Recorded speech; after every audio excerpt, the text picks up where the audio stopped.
토마스 아퀴나스 1225만 1274는 중세 스콜라, 철학과 신학의 대표적인 인물로 서양 철학과 신학에 큰 영향을 끼친 이탈리아 출신 철학자이자 신학자입니다. 그는 신학대전과 같은 방대한 저작을 통해 기독교 교리를 철학적 방식으로 체계화하고 특히 아리스토텔레스 철학을 기독교 신학과 결합하려는 노력을 기울였습니다. 아퀴나스의 철학은 크게 다음과 같은 주제에서 중요한 영향을 미쳤습니다. 이성과 신앙의 조화. 아퀴나스는 이성과 신앙이 서로 상반되는 것이 아니라고 보았습니다. 이성은 신앙을 이해하는 도구로 사용될 수 있으며 신앙은 이성으로 증명할 수 없는 진리의 영역을 다룬다고 주장했습니다. 이를 통해 그는 이성과 신앙의 조화를 이루고자 했습니다. 존재론과 본질. 아퀴나스는 존재와 본질의 구분을 강조했습니다. 그는 모든 사물에는 본질과 존재가 구분되며 오직 하나님만이 본질과 존재가 동일하다고 보았습니다. 이는 중세 철학에서의 실체 개념을 발전시키는 데 큰 기여를 했습니다. 5가지 신의 존재 증명. 아퀴나스는 신의 존재를 증명하기 위해 5가지 논증을 제시했습니다. 이는 운동, 원인, 우연성, 최상의 존재, 목적론적 관점에서 신의 존재를 논리적으로 설명하려는 시도로 이후 서양 철학과 신학에서 오랜 논쟁의 주제가 되었습니다. 자연법. 아퀴나스는 인간이 본래의 이성적 능력을 통해 도달할 수 있는 자연법이 있다고 주장했습니다. 이는 윤리학과 정치철학에 중요한 영향을 끼쳤으며 후대의 자연법 사상에 큰 영향을 주었습니다. 토마스 아퀴나스는 교황청에 의해 성인으로 시성되었으며 현재는 천주교에서 중요한 신학자로 존경받고 있습니다. 그의 사상은 철학과 신학뿐 아니라 정치, 윤리, 법학 등 다양한 분야에 걸쳐 지속적인 영향을 미치고 있습니다. 1. 신과 세상의 관계. 아퀴나스는 신과 피조물의 관계에 대해 독창적인 견해를 제시했습니다. 그는 하나님이 피조물의 존재와 본질을 창조했고 모든 것이 하나님의 의존에 있다고 설명했습니다. 아퀴나스는 이를 통해 하나님이 세상을 창조하고 유지하는 첫 번째 원인 퍼스트 카즈임을 강조했으며 이는 기독교 신학에서 창조론의 핵심 개념으로 자리 잡았습니다. 동시에 그는 피조물들이 스스로 목적을 가지고 활동할 수 있는 자유의지를 인정해 창조와 자유가 양립할 수 있음을 보여주고자 했습니다. 인식론. 이성과 신앙의 역할. 아퀴나스의 인식론에서는 인간이 이성으로만 파악할 수 있는 자연적 지식과 계시를 통해서만 알 수 있는 초자연적 지식을 구분했습니다. 그는 신앙이 이성을 초월하는 영역을 포함하면서도 이성에 의해 확증될 수 있는 지식을 강조했습니다. 이런 접근 덕분에 아퀴나스는 계시와 철학적 탐구의 조화를 통해 신앙이 맹목적이기보다는 이해할 수 있는 체계로 자리 잡을 수 있다고 주장했습니다. 그의 철학적, 신학적 시스템은 오늘날 신학적 탐구의 주요 방법론의 기초를 제공했습니다. 3. 윤리학과 덕의 철학. 아퀴나스는 윤리학에서 덕의 중요성을 강조했습니다. 그는 아리스토텔레스의 덕 윤리학을 받아들여 인간의 목적이 행복이라는 점에서 출발하였고 이 행복은 궁극적으로 신과의 연합을 통해 완성된다고 보았습니다. 아퀴나스는 덕을 4가지 주요 덕신 중 정의, 용기, 절제과 3가지 신학적 덕, 믿음, 소망, 사랑으로 나누어 설명했으며 이러한 덕이 올바른 삶을 사는데 핵심적이라고 보았습니다. 덕 있는 삶이란 인간이 자신의 본성을 따르는 삶을 의미하며 이를 통해 영적 성숙과 도덕적 완성을 추구해야 한다고 주장했습니다. 4. 자유의지와 도덕적 책임. 아퀴나스는 자유의지의 중요성을 강조하며 자유의지가 인간의 도덕적 선택과 책임의 기초임을 설명했습니다. 그는 인간이 자유롭게 선택할 수 있는 능력을 가졌다고 보았으며 이러한 자유의지가 없으면 도덕적 책임도 존재할 수 없다고 주장했습니다. 자유의지는 이성의 인도 아래 올바른 방향으로 활용될 때 가치가 있으며 자유의지의 남용은 죄로 이어진다고 보았습니다. 5. 정치철학과 정의론. 아퀴나스의 정치철학에서 자연법은 인간 사회의 기초입니다. 그는 자연법이 인간의 본성에서 비롯된다고 보았고, 인간은 이성에 따라 올바른 삶의 방식을 추구해야 한다고 믿었습니다. 아퀴나스는 이상적인 정치 체제를 군주제와 귀족제가 혼합된 체제로 보았으며, 이러한 체제가 공익을 잘 추구할 수 있다고 보았습니다. 또한 그는 불이한 법에 대해서는 거부할 권리가 있다고 주장하며 저항권의 개념을 발전시키기도 했습니다. 6. 영혼과 신체의 관계. 아퀴나스는 인간을 영혼과 신체가 결합된 존재로 보았으며, 이 둘의 결합이 완전한 인간을 이룬다고 설명했습니다. 아리스토텔레스의 영향을 받아 그는 영혼을 단순히 신체에 거하는 것이 아니라 신체를 완전하게 하는 형상으로 이해했습니다. 즉, 신체와 영혼은 서로 분리될 수 없는 관계에 있으며, 이 둘이 합쳐져야 비로소 인간이 완전한 존재가 된다는 것입니다. 이는 인간에 대한 통합적 관점을 제시하여 후대의 인식론과 심리학에도 영향을 주었습니다. 7. 중세 스콜라 철학에서의 지위. 토마스 아퀴나스는 스콜라 철학을 체계화하고 발전시키는 데 중요한 역할을 했습니다. 그는 당대 지식의 중심에 있던 철학적 논쟁을 종합하여 체계화하였고, 그 결과 스콜라 철학은 논리적이고 체계적인 학문으로서 발전할 수 있었습니다. 이는 서양 대학 제도의 형성에도 큰 기여를 했습니다. 아퀴나스의 영향력. 아퀴나스의 철학은 르네상스와 근대 철학을 거쳐 현대의 신학, 철학, 윤리학, 정치학, 법학 등에 이르기까지 폭넓은 영향을 끼쳤습니다. 특히 그의 신학적 사유는 가톨릭 교회의 교리에서 기본적인 역할을 하고 있으며, 교황 레오 13세는 아퀴나스를 가톨릭 교육의 중심으로 삼아야 한다는 회칙을 발표하기도 했습니다. 1. 영원법과 자연법. 아퀴나스의 법 개념에서 영원법은 신이 세상을 창조하고 운행하는 영원한 질서로서 모든 존재의 궁극적 법칙입니다. 모든 피조물은 이 영원법에 따라 존재와 행동의 목적을 갖게 되며, 이는 우주와 자연, 인간의 본성에 각인된 질서와 목적을 포함합니다. 인간은 이성이라는 능력을 통해 영원법의 일부를 이해할 수 있는데, 이를 자연법이라고 부릅니다. 자연법은 인간의 이성에 의해 이해될 수 있으며, 인간이 어떻게 살아야 하는지에 대한 지침을 제공합니다. 아퀴나스에 따르면 자연법은 신의 영원법을 반영하며 도덕적이고 윤리적인 결정에 필수적입니다. 2. 영혼의 불멸성과 지복직관. 아퀴나스는 인간 영혼이 불멸하며 궁극적으로 신과의 영원한 연합을 통해 완전한 행복을 추구한다고 보았습니다. 그는 지복직관이라 불리는 개념을 통해 신을 직관적으로 보고, 신과 완전히 일치하는 상태가 인간 존재의 궁극적 목표임을 주장했습니다. 이 상태에서 인간은 신의 본질을 직접 경험하며 이를 통해 완전한 지복, 완전한 행복을 얻게 된다고 설명했습니다.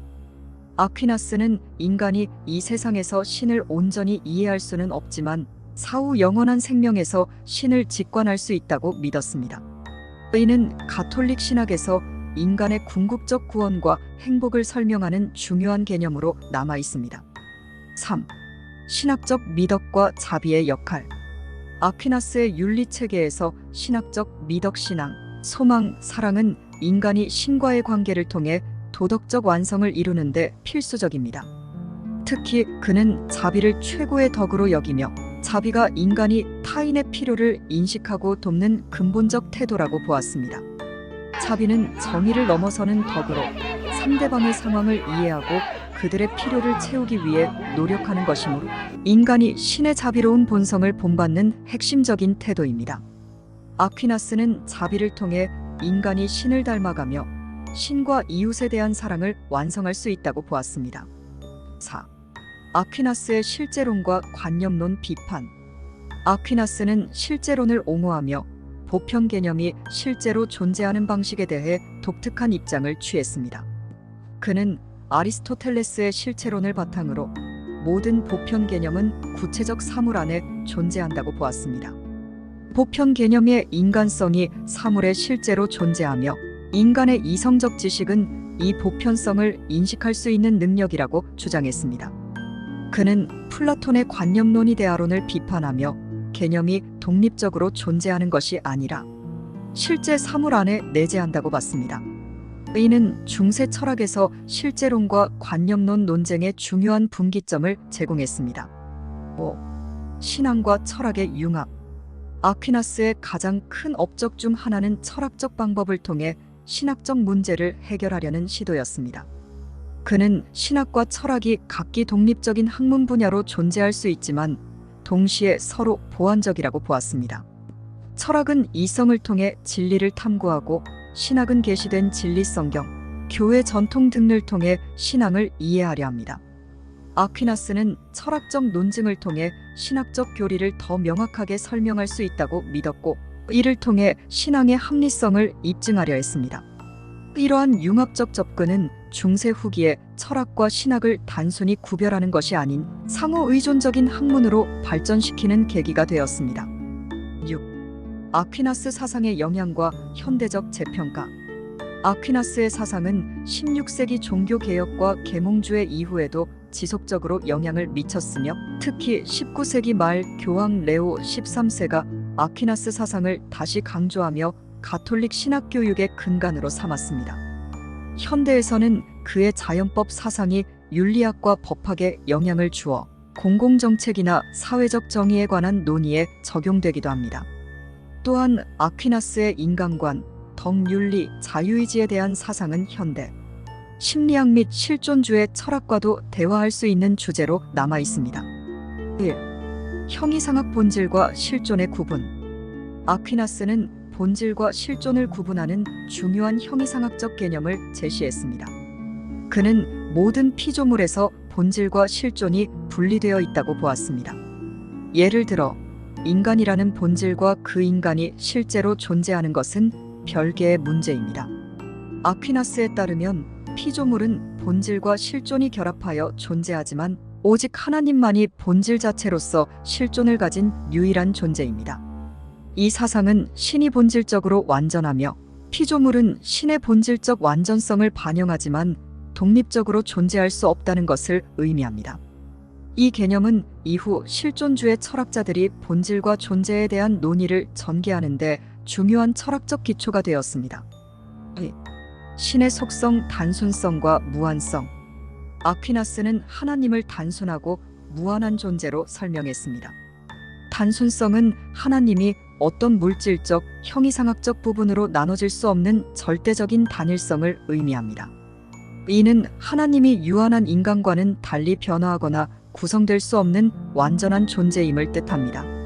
무한성은 하나님이 모든 가능성을 초월하며 제한이 없는 존재임을 나타냅니다. 아퀴나스는 이러한 속성을 통해 하나님이 전능하고 전지하며 모든 존재의 근원이라는 점을 설명했습니다. 이러한 신개념은 중세 신학에서 중요한 논점이 되었으며 오늘날까지도 신학적 토론의 주요 주제로 남아 있습니다. 3. 사랑 카리타스의 중심적 위치. 아퀴나스의 윤리학에서 사랑은 신학적 덕 중에서도 가장 중요한 위치를 차지합니다. 카리타스는 인간이 신과 이웃을 향한 무조건적인 사랑을 실천하는 행위로 아퀴나스는 이를 완전한 행복과 덕의 절정이라고 보았습니다.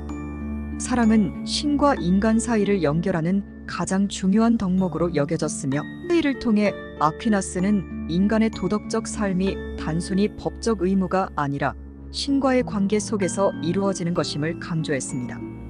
특히 아퀴나스는 사랑을 통해 신의 본성을 이해하고 이를 모방하는 것이 인간 존재의 궁극적 목표라고 봤습니다. 4. 악과 자유의지 문제에 대한 해결책. 아퀴나스는 악의 존재와 신의 선함을 조화시키려는 악의 문제에 대해 논의했습니다. 그는 악을 실체적인 존재가 아니라 선의 결핍으로 보았습니다. 아퀴나스에 따르면 신은 완전한 선을 창조했으며 악은 그 선이 부족하거나 결여된 상태를 가리킵니다. 이는 자유의지를 가진 피조물이 잘못된 선택을 함으로써 선을 결핍하게 되었을 때 발생한다고 설명했습니다. 아퀴나스는 인간이 자유의지를 가짐으로써 선을 자발적으로 선택할 수 있는 존재가 되었다고 보았으며 자유의지를 통해 선을 선택할 때 인간은 신의 뜻에 더 가까워질 수 있다고 주장했습니다. 5.